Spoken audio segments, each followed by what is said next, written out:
A voz tem uma característica única e muito marcante. Certas pessoas são reconhecidas facilmente apenas pelo modo como elas falam. Já outras, porém, enfrentam problemas por apresentar um tom diferente do que é visto como normal. O principal responsável pela formação da nossa voz são as cordas vocais, mas elas não são as únicas envolvidas no processo.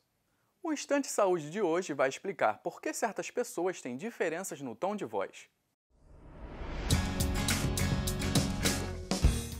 Bom, todos nós nascemos com uma estrutura responsável pela produção do som. Essas estruturas são chamadas de pregas vocais ou cordas vocais.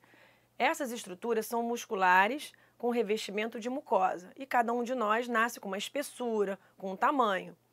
Então pode acontecer de um adulto, um homem, nascer com uma estrutura parecida com de uma mulher. E aí o som da voz dele vai ficar parecido com o som de uma voz feminina.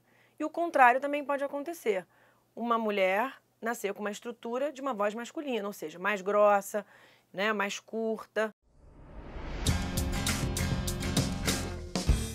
A gente também pode modificar esse som. Então pensa como uma corda de violão, onde você pode alongar e encurtar.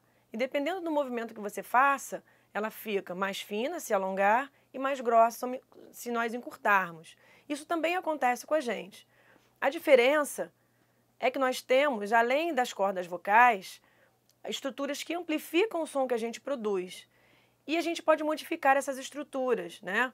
A gente nasce com uma estrutura física, né, que a gente pode dizer que é a nossa caixa de som, a cabeça, o pescoço, o tamanho da nossa boca, os nossos lábios, o nariz.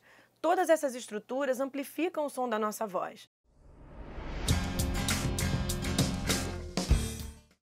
Em situações específicas, mudar a voz é essencial.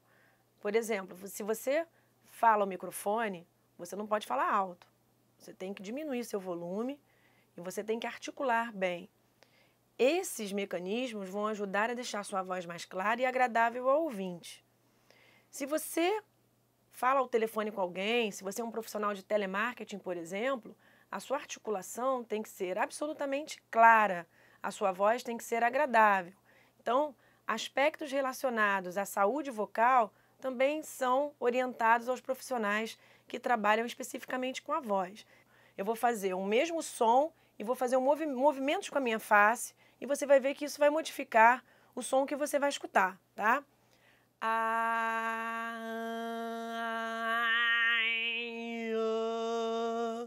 Então eu movimentei não só a minha face, por exemplo, mas a minha língua. Eu abri mais meu nariz, eu encurtei um pouco mais meu lábio, eu abri mais meus lábios.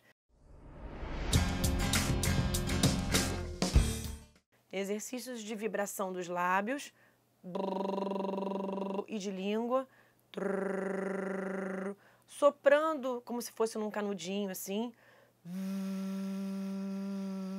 Fazer esses tipos de exercícios repetidamente ajudam a deixar a voz mais clara, sem ruídos e mais agradável ao ouvinte. Agora que você já sabe como funciona o processo de fala, não esqueça de exercitar e de ajustar o tom de voz para cada tipo de ambiente e situação.